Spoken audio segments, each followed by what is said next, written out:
आगे दिवाली के बाद मनाए जाने वाले गोवर्धन पूजा का पर्व पूरे प्रदेश में श्रद्धा और उल्लास के साथ मनाया गया। मंदिरों में कृष्ण के साक्षात स्वरूप गिरिराज महाराज को गोबर की आकृति से बनाकर पूजा गया।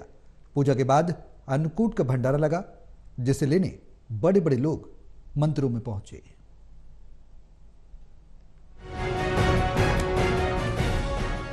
दिवाली श्री राम के अयोध्या में वापस लौटने और उनके राज तिलक की खुशी में मनाई जाती है, तो दिवाली के अगले दिन ही गोवर्धन पूजा और अन्नकूट का संबंध श्री कृष्ण से है।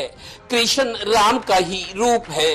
राम ने मर्यादाएं स्थापित की, इसलिए उन्हें मर्यादा पुरुषोत्तम कहा गया। श्री कृष्ण ने लीलाएं की, उन्हें लीला पुरुष कहा जाता है। दिवाली के अगले दिन ही प्रदेश में हर शहर के मंदिर में गोवर्धन पूजा की गई और अन्नकूट भंडारे लगाए गए। ये गिरिराज जी जो है साक्षात भगवान कृष्ण दूसरा रूप है। बोले इनकी पूजा करो आप, तो पूजा इसको उस दिन उसकी पूजा नहीं किया, तो उसने इतना बारिश किया, 6-7 दिन की लगातार बारिश शुरू कर दिया। भगवान गए इस मूली में उठा दिया, ऊपर को उठा दिया, है ना, पर्वत को उसी को और उठाए रहे। और सारे जो है वृंदावनवासी है ना, सारे उसके नीचे रहे आए, एक बूंद जल नहीं गिरा, न कोई परेशान हुए। भगवान ने सबका पेट भरा।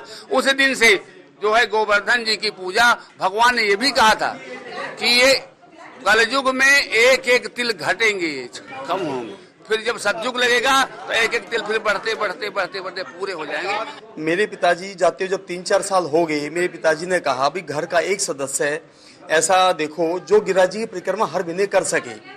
तो मुझे प्रेरणा मिली, मैं 2003 से या 2007 से, मुझे पक्का ध्यान नहीं है, मैं गिरिराज जी जाने लगा और मुझे इतना अच्छा लगने लगा कि मेरे सारे काम ऐसे मतलब पानी की तरह मतलब हल होते चले गए, क्योंकि गिरिराज जी के कण कण में भगवान विराजमान है। वहाँ हमारे सैकड़ों संतों के दर्शन हुए। ऐसे संत जो 1 परिक्रमा, 2 परिक्रमा, 3-4 परिक्रमा करने वाले संत वहाँ विराजमान है। गौरतलब है कि दिवाली प्रकाश और समृद्धि का प्रतीक है, तो अगले ही दिन गोवर्धन पूजा का मतलब श्री कृष्ण की प्रिय गाय के गोबर से गिरिराज महाराज की आकृति बनाकर उसे पूजा जाता है और फिर घरों से लाए गए आटे, दाल, चीनी और दूध को इकट्ठा करके उसे पकाकर मिल बैठकर खाते हैं। हम 2 जनों ने मिलकर, जैसे प्रभु ने बनवाई हमसे ऐसे हमने बनाई है, और हमारी प्रभु से हार्दिक प्रार्थना है कि वो हमें हर साल ही सेवा दे। हम सेवा से ही हमारा घर भरपूर है, इससे ज्यादा हमें और कुछ नहीं चाहिए, बस सेवा चाहिए। आज जो ये गोवर्धन पूजा का जो ये कार्यक्रम भगवान ने रखवाया है, असीम आनंद की अनुभूति हो रही है। और जो अन्नकूट करते हैं, अन्नकूट का जो प्रसाद कण कण में भगवान विराजित होते हैं और जो प्रसाद हम ग्रहण करते हैं, सारी संगत हमारी ग्रहण करती है, उसकी आनंद की कोई परिभाषा ही नहीं है। जय श्री राम। आज आपको पानीपत की पूर्व्यान घाटी में अति प्राचीन हनुमान मंदिर में गोवर्धन पूजा दिखाते हैं। दावा है कि हनुमान जी की ये प्रतिमा प्रकट हुई थी। मंदिर की मान्यता और विश्वास को देखते हुए इस मंदिर में अष्ट धातु की मूर्तियों से राम पंचायत विराजमान है। मंदिर प्रबंधकों का दावा है कि ऐसी राम पंचायत पूरे देश में शायद ही कहीं हो। भगवान श्री राम या तो वनवास में रहे और सीता माँ के मतलब राज्याभिषेक होने के बाद दीपावली के दौरान, तो उसके बाद क्या हुआ कि सीता माता फिर चली गई। बहुत कम समय मिला भगवान राम को जब वो पंचायत में बैठे। पंचायत माने अपने भाई, आप ये देखिए कि सारा उनका परिवार है, दोनों भाई हैं और हनुमान जी है पूरी पंचायत। इसी समय राम जी ने हनुमान जी को माला दी थी। राम पंचायती वो है। रामचरितमानस को जब आप देखेंगे तो उसके पहले पृष्ठ पर भी राम पंचायती है। पूरे विश्व में राम पंचायती इतनी बड़ी अष्ट धातु की कहीं मौजूद नहीं। तो वो कहने लगा कि ये अष्ट धातु की राम पंचायत है, इतनी बड़ी राम पंचायत कहीं लगी नहीं है। मैं कहा जी अगर नहीं लगी है तो बन तो सकती है। तो मैंने कहा, वो बोला बन जाएगी जी। बोला कितने जो पैसे लगेंगे? मैं कहा जी पैसे तो हनुमान जी ने आदेश दिया है, तो हम कुछ भी नहीं है, पैसे तो जी बस सब कुछ वही देने वाले हैं।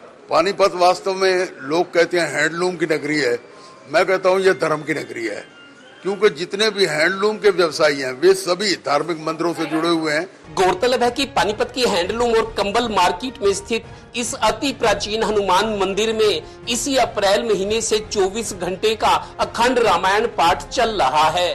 10 पंडित बारी बारी से रामायण का अखंड पाठ करते हैं। देखा है कहीं ऐसा मंदिर?